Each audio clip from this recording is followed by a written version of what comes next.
Hello everyone, and welcome to a guide of starting out in Morrowind. I think that a lot of you have enjoyed my Morrowind playthrough over the past almost 2 years at this point, and because it is almost over, I think that some of you may be wanting to try it out for yourselves. Well, Morrowind, the Game of the Year edition, is available on Steam for those who wish to buy it. I think that right now it is $10 to $15, which is pretty reasonable for a game that came out this long ago and still has quite a bit of replay value.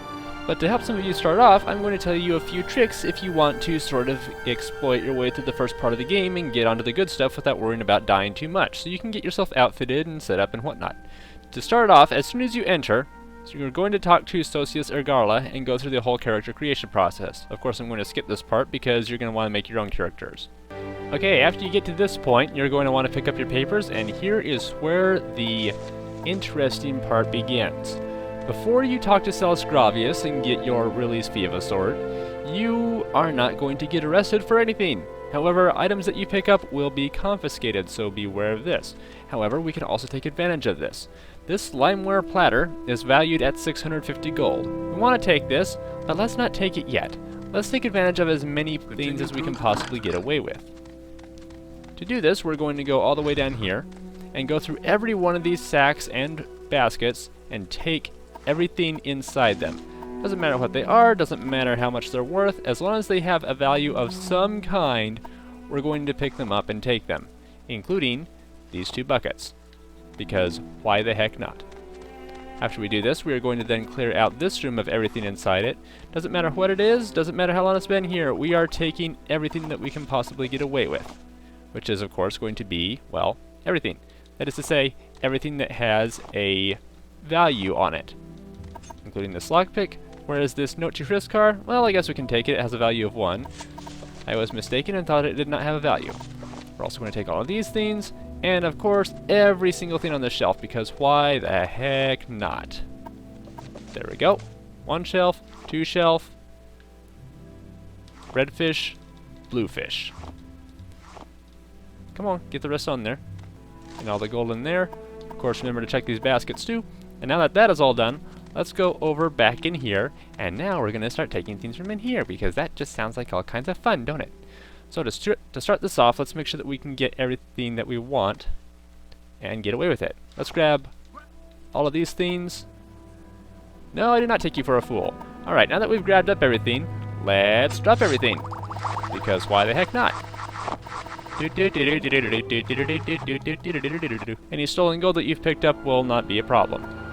So that guard comes over, he tells us not to do that, and now we look down and pick up every single thing that we had just dropped, because that's the easiest way to go about doing this. I even dropped some things that I didn't need to drop because they were rightfully ours, but okay, you know what, well, whatever. Pick up all that stuff, pick up all this stuff, and we're good to go. There's our inventory, perfect. Alright, now that that's all done, we're going to leave here, and we're clean to sell out a whole bunch of stuff. The next exploit you're going to get ready to do is to come over here to this barrel and take Fargoth's Ring, as well of course with everything in there. Here's our next chance for an exploit, but this is going to be a more difficult exploit to pull off. Over here there's going to be this warehouse key. Now hopefully you can pick this up and get away with it. As soon as you pick it up, enter your inventory. Stolen for the last time. Well, it didn't quite work. And it looks like we've lost a few things in here, but no big deal. He went ahead and took the key from us. And it looks like we've kind of broken a little bit in here. So let's go through all these stuff to make sure that we've gotten everything opened up that we need to. Okay, and let's get out of here. Your chances of getting that key are really dependent on where he happens to be at the time and where he's facing. If you do happen to get the key, then you're going to go in here and go through all the chests and crates and everything in there to get as much gear as you want. You can either keep it or sell it, of course, but watch out for the guard in there because he's on patrol. Following that, the next exploit we're going to do over here is talk to Fargoth. He needs his ring. We have his ring because it's the one we just picked up. Go ahead and give him his ring back. This will get us a boost in disposition with the trader, Arale, in Arale's trade house. After that, we're going to go back over here to this lighthouse. When we get to this lighthouse, we're going to drop down onto this stump, pick up a silverware cup at 13 gold priced, and 25 gold. Perfect. After that, jump up over here, and get onto, if my character can jump, or not, I guess we'll just take the long way around. Or a slightly longer way around, which is not the completely longer way. Get up onto these rocks, and jump down onto this tree stump down here, and from here we will pick up an iron shard axe. Perfect. That's 100 gold, even if you're not using any kind of axe, or you have no axe skills, and you have no plans to use your axe skills, go ahead and pick that sucker up. After that, we're going to go over to RLA's trade house and sell off everything that we have collected so far. Before we talk to RLA, of course, we are going to come up here and talk to Hariskar Flatfoot. He wants us to recover some gold from Fargoth's hiding place, the guy that we gave the ring to. That's okay, we can do it, no big deal, it's going to turn out better for us in the end. We're going to talk to RLA, who has gained 40 disposition points since we have given Fargoth his ring back. From there, go into barter and go ahead and sell off everything that you don't want. That'll really decrease your courier weight. Go ahead and barter with him if you feel like you have the ability to. Just don't try to push it too much, because, well, you can't really push it too much. You're still a new character. After that's all done, you're going to come up to the top of Seyda Neen Lighthouse after dark. You can see down there that Fargoth is sneaking around now, kind of doing his own thing. You can especially tell it's him because he is in the sneak formation. We're going to wait for him to get over to that little puddle down there. After that's all done, we're going to head out of here. Use this tree to break your fall because you don't want to break your legs. Better to break your fall than your legs. After he gets over there into that little puddle, he'll still be sneaking out. You can talk to him if you want, it doesn't really matter. We can come over here to this stump, search it, and we get the engraved ring of healing, a journeyman's lockpick, and 300 gold. You can keep this all if you want. There's really no need to finish up this quest, but if you really want to, then head back into Hariskar Flatfoot, and you will have finished up your first quest. Again, there's really no need to give this to him if you want the extra gold, but be nice. Go ahead and give him 300 gold, he'll give you 100 gold. You lose 200, but no big deal, you've already got your first magical item. We can take advantage of this magical item to heal ourselves anytime we want. Now, aside from all that, let's go ahead and talk to Valius Nusius. He wants to give us a little bit of advice. He tells us to take the Silt Strider to Vivek and Balmora. Tell the Silt Strider lady that he sent us, and we will be suggested to have gotten better prices.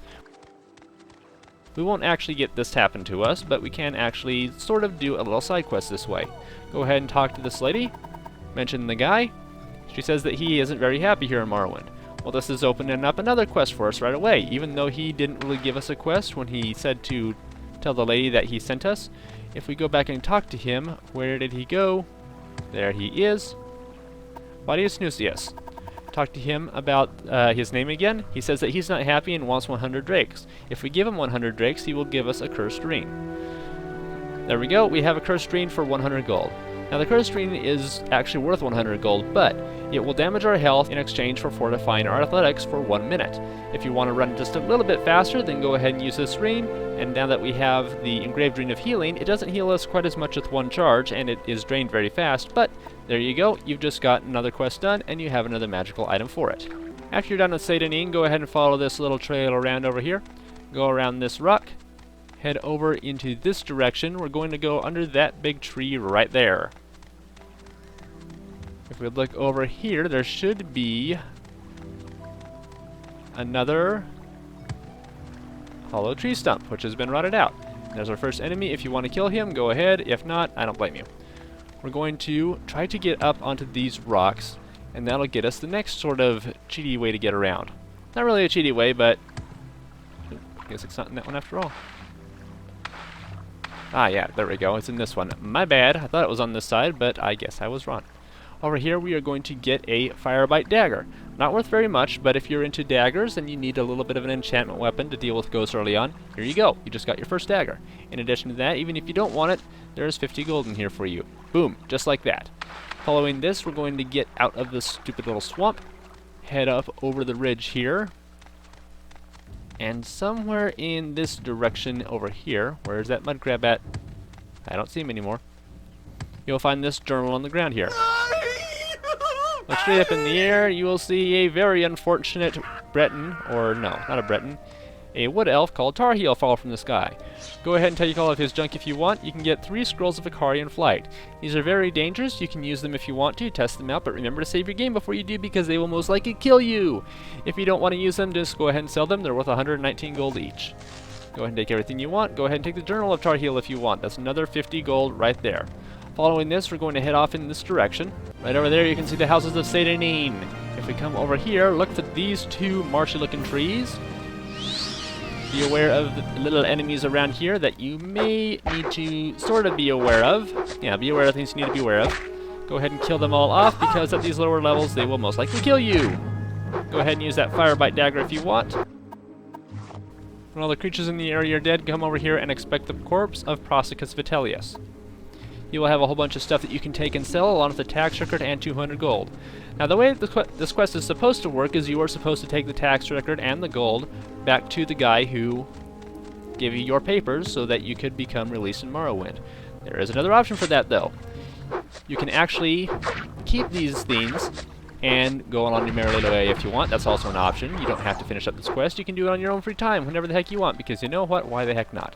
But there is also a third option. You can sort of do an exploit here. If we go over in this direction over here, we will find this little group of shacks. And right in here is Foreign Gilness Shack. Now, it kind of stands that a tax record person is going to be very hated.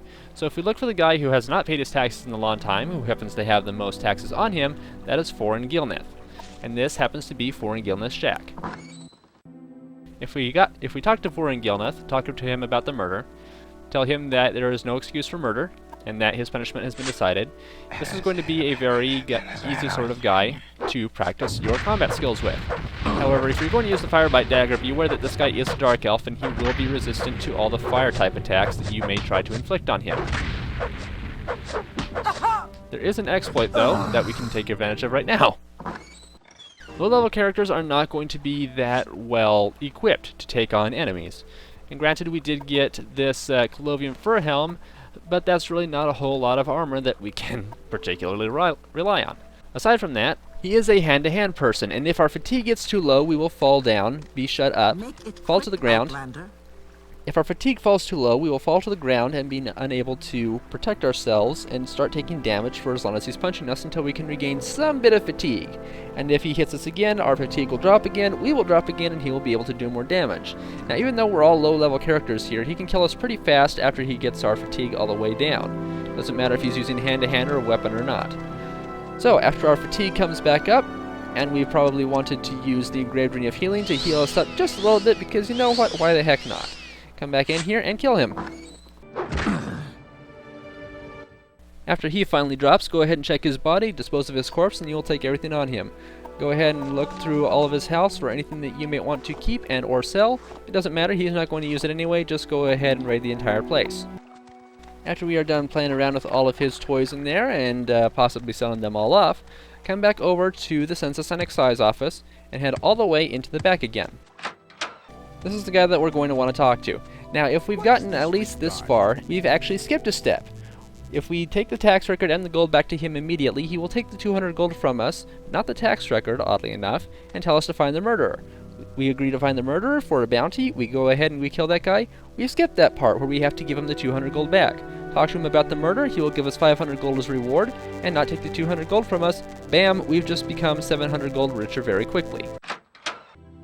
After that's all done, you can come over to Seyda Neen Lighthouse and finish up another sort of part of the quest. Talk to Thevreni Vendrano, or however you're supposed to pronounce her name. Talk to her about Prosicus's ring. She'll be very happy that you gave the ring back to her because those two were rather intimate. She will give you 2 standard restore health potions, and yay for us. Now, because there are no guards in here, we can go ahead and kill her and take the ring back, because why the heck not? Go ahead and get into a fight with her. Easy enough to kill her, because once again, she attacks with only her fists. Go ahead and check her body. You can get Prosicus's ring back along with everything else that she was wearing. And now that she is dead, you have gotten no bounty for it, don't worry. Go ahead and raid her lighthouse for everything you want. Also upstairs, if we come all the way to the top, it's rather hard to miss. There is a skill book down here called the Wraith's Wedding Dowry for 300 gold. Read this, your armor skill will go up, which will be very useful for the early part of the game. Once again, raid her lighthouse of everything you want. You can now use this place and Foreign Gilneth's Shack as a place to store all of your unwanted items, or items that look cool, or maybe possibly used for a quest later on, and you aren't sure whether to keep them or where to store them in the meantime until you can figure out what they're used for. Ta-da! You just got 2 storage spaces for no problem. And she is not used for any other quest, so she is free to kill. Now, if you've gotten to this point in the game and you've been looting everything that you can find, of everything you can find, your inventory should look a little bit like this. Quite a lot in here. Go ahead and sell anything that you don't want to RLA as usual. Before you sell Prosicus Vitellius' Rene though, consider this. This is one of the highest quality Renes in the game, if not the highest quality. You can keep this on yourself. It's only 0.1 in the terms of weight. You can carry this around, stick it wherever you want to, and then when you're ready later on in the game, you can actually enchant it with something at a very high level because it has the highest enchant value. This is a very special Rene. Go ahead and keep it, go ahead and sell it, completely up to you and how you want to play the game. If you have sold everything, RLA should look about like this now, a lot like Tar Heel, but a lot more alive too. Now if you followed everything up to this point, you'll have about this much gold. Over 2,000? That's very good. Now then, since we are still not very well outfitted, aside from a stupid little hat that makes us look like a Santa Claus reject, let's go off in this direction, and we'll head into a bandit cave.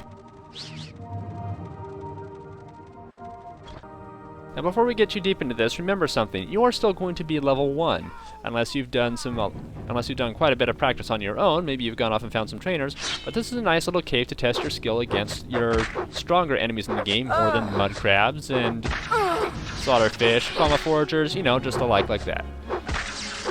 Not like so, those are Zelda-specific enemies. Go ahead and kill your first bandit, and that's really the only one you need to kill if you want to get the basic good loot in here. If you want to go deeper in, you can fight a wizard and a marksman and maybe 1 or 2 other bandits. But if we come up over here, cross across this little section right here, between these mushrooms you will be able to find a netch leatherite pauldron and a torch. Go deeper in, and next to these mushrooms you will find yet another enemy, easy to kill. It's just a rat. 2 stabs and it's done. Come over here and you will get your second piece of armor, a netch leather left pauldron. There is also a very cleverly hidden thief ring in here. Go ahead and pick up the 5 gold that's scattered on the ground. And after that's all done, go over here to this puddle, put away your sword, and if you can look very carefully underneath the water, you should be able to see one of those things. If you look very carefully down there, you can see what looks like a skeleton. It's actually a skull and a potion. Let's go down in here, and next to the skull, grab this potion, a standard rising force. This will be your first levitate potion. It does not last very long, so beware of that. Only use it when you're at an opportunity where you really do need to use it. I'm not really keen on fighting all the bandits in here. You can do that if you want to in your own game. Kill them on your own free will, or avoid them at your own free will. We've gotten the best stuff in here that we need to start out with. Let's go on out of the cave, and now we will move on to the next section.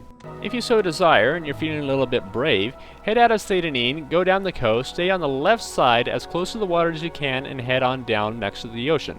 Eventually, on your right, you will find a tomb. This tomb has an artifact in it called the Mentor's Rene. Beware, as there are going to be some undead in there, some of them at possibly very high levels. If you get screwed, you're in trouble. Do save your game before you go in there. However, if you go just a little bit further, you may be able to find yourself a shipwreck. Go ahead and explore the shipwreck, explore everything else that happens to have fallen from the shipwreck outside, and you may find a whole bunch of other stuff that you will be able to sell or use yourself later on. For now, though, we are going to go into Balmora, because Balmora is where we need to go next. On the northeast side of Balmora, you will find Caius Cossidus' house. Go ahead and talk to him. We're going to get the main quest going up here. Tell him everything that he needs to know, and then ask about Blades Trainers. Now, if you're below level 4, he will actually give you a bit of money and tell you about the Blades Trainers. We want to know about the Blades Trainers. Go ahead and ask him about everything that needs to be asked about, and at some point, he will tell us his orders, which are, you suck, you really need a lot more help. He'll give you 200 gold. Go ahead and ask about any other of the Blades Trainers if you so wish. And then head out of here.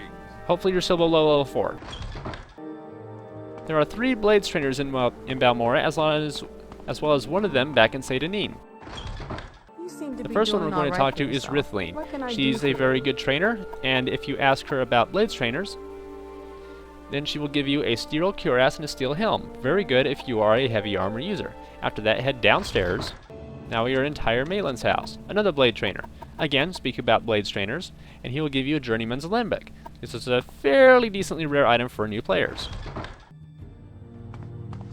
Following that, head down 1 level, and now we are going to go into Nineto's house. It should be the first or second one, I believe. Not the first one. It's the second one. In Nineto's house, take a left, U-turn, go upstairs, U-turn, and here's Nineto's. Go ahead and speak to him about Blades Trainers, And strangely enough, he will give you 4 moon sugar. That's kind of odd. While you're up here, read Dance and Fire Chapter 3. Your athletic skill will go up, allowing you to run just a little bit faster. With that done, head outside. From the Silt Strider, we're going to go down in this direction next. If you explored the Bandit Cave, chances are you probably found a bit of moon sugar, or some skooma, if you were extremely lucky. The thing is, almost nobody in this game will accept moon sugar or skooma. They will not even trade with you while you have it in your inventory. However, if you can find a Kaji merchant, they are perfectly willing and quite eager to take this moon sugar or skooma off your hands. So go ahead and sell them any of the junk that they request, sell anything else that you think you may not be able to use, and voila, you just got a lot more gold. Another exploit is to head across Balmora to the housing district, and on your left up here, you can see a little bit of a tower rising up over the other buildings. If you head toward that tower and then go inside, this is going to be one of the guardhouses. At the very top of the guardhouse, there will be another item for you. There is a guard posted here, but don't worry about him, he's just going to be here regardless. If you can position this pillar between you and him, he won't be able to see you. You don't have to sneak, but if you're a little nervous about it, just to prove your point, go ahead and do that. However, you can't jump while you sneak. On the very top of this closet is the Sword of White Woe. Go ahead and grab this thing. It's a pretty decently powerful sword for its for early players. Bam. White Sword of Woe gotten, or Sword of White Woe. It's very powerful, weighs quite a lot, is worth quite a lot, weighs a fairly decent amount, and has a very nice enchantment on it, as well as doing extra damage. A very good weapon, compared to anything else you may have gotten up to this point. This may be the most powerful. But hey, maybe lawn swords aren't your thing. If that's the case, then take the Silt Strider from Balmora to Aldrune, Silt Strider from Aldrune to Kuul, and then from Kuul, go down to the docks, and take a boat to Narmak. In Narmak, head over here to this little hollowed out tree stump. There's a whole lot around here, but this is the particular one we want. Rain, rain, rain, rain, rain. From up here, jump, and then drink up that Rising Force potion that I just showed you. Down inside here is a skull with a sword stuck through its face. Go ahead and grab that. That is a glass netch dagger. A glass netch dagger. One of the better items that you can get in the game as far as short swords go. Wait for your standard Rising Force potion to wear off, and you just got a really nice short blade for almost nothing. Go ahead, stranger. If alchemy is more of your theme, take one of the Mages Guild transports over to the Caldera Mages Guild. Head inside this door, make sure to close it behind you, and head upstairs. Up here you will find an entire free set of alchemy equipment. We did just get a Journeyman's Alembic, but hey, here you go, Master's Alembic. Go ahead and sneak just to be sure that you aren't in big trouble. Take as much as you want. Take any of these things down here that you want. You're good to go.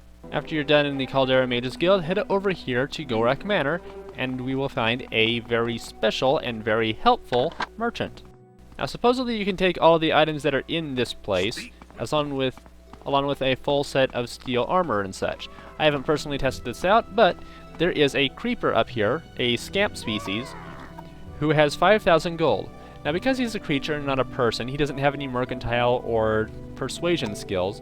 Go ahead and sell anything you want to him and he will buy them at maximum price. Like this Firebite dagger, 7 gold, he will buy it, well, for 5 gold, because I've used it a few times, the condition isn't all that great. But hey, you can go ahead and sell everything that you want to him. Well, almost everything. I don't think he'll take alchemy equipment or clothes unless they are enchanted, and maybe some of the miscellaneous stuff too. One of the funniest things I like to do is to sell him a soul gem with a scamp soul in it. But yeah, you can get quite a bit of gold by buying stuff from him. Well, maybe by selling stuff, not buying stuff, because maximum price once again.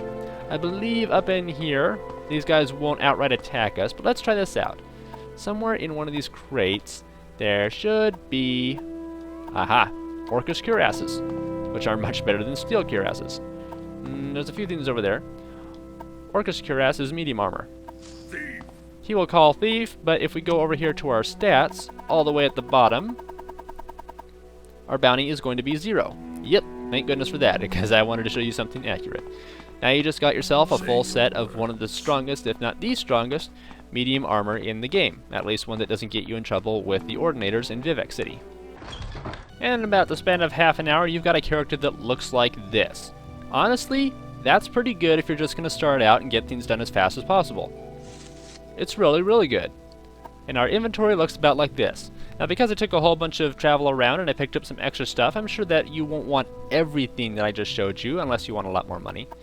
But you've got over 2,000 gold, maybe even more than 3,000 gold. Sell off anything you don't want, whether to Creeper or some other stores, to get your mercantile skill up a little bit more, practice that. You've got quite a bit of stuff going on in here. So, if you want to get started in Morrowind, there's a whole bunch of easy ideas for you. Just be aware that the Orcish armor is pretty heavy, and if you are playing a character that is not especially strong, then you may suffer a little bit from that, but then again, you'll probably suffer more with heavy armor. So, there's a whole bunch of tips for you to get started in Morrowind if you want to start playing this game for yourself. If you really want a whole set of heavy armor, then head over to Hela Oad. Take a Stealth Strider over to Vivec, then take the Vivec Stealth Strider down to the Vivec Boat Service, and then take the boat service to Hela Oad. Head into Fat Legs Drop-Off, take a trapdoor in there down. Inside that smuggler's den, you will find a water pool. Head in the back of that water pool, and you will find a whole bunch of chests with full steel armor, and you are set on heavy armor. Just be aware that your carry weight will suddenly plummet the moment you pick it all up. No guarantee you're going to be carrying it all, but there's an idea for you. Anyway, those are my tips if any of you want to get started in Morrowind anytime soon. Just be aware that I didn't mention this, that the Steam sale, Morrowind is only available for PCs, so Mac gamers, Linux, or anybody else, sorry, but it's only going to run on a Windows operating system still. Hopefully they will get that fixed up in the future. I highly doubt it because this game came out a very long time ago. Or if you prefer not to use Steam, then pick up the Elder Scrolls Anthology. You can get all the Elder Scrolls games in one convenient package. Again, though, I think they only all work on PC. Very sad to say. Regardless, now you guys have some ideas about what you want to do and where you may want to go if you want to get this thing all done up for yourself. And that's going to be all that I'm going to bring you today. Thanks for joining me, everyone. I hope this was a very helpful video for you. If you have any of your own tips that maybe I could have forgotten, please post them in the comments below. I'd like to hear what your thoughts would be. I didn't cover any spells or such. There are quite a few spells that you could have as well. If you would retain all of this information better by reading it for yourself instead of just watching this video and having to go back through it and trying to remember everything, maybe write it all down, there's a link in the description. Go ahead and follow that link and it will take you to the page I use to get all of this information and follow as a sort of guide as I took you through, well, this guide to starting out in Morrowind if you want an easy guide. Alternatively, play the game for yourself and don't use this guide. Find your own way. Come up with your own strategies and ideas. Let me know if any of you out there have any tips for starting players. Aside from blatant exploits or bugs or cheats or stuff like that, let's try to play the game at least a little bit fairly, guys. Yeah, this stuff is easily available, but there are more options out there. And with that, thank you for joining me, and take care, everyone. Before we end off, though, I did remember one more thing that I would like to include.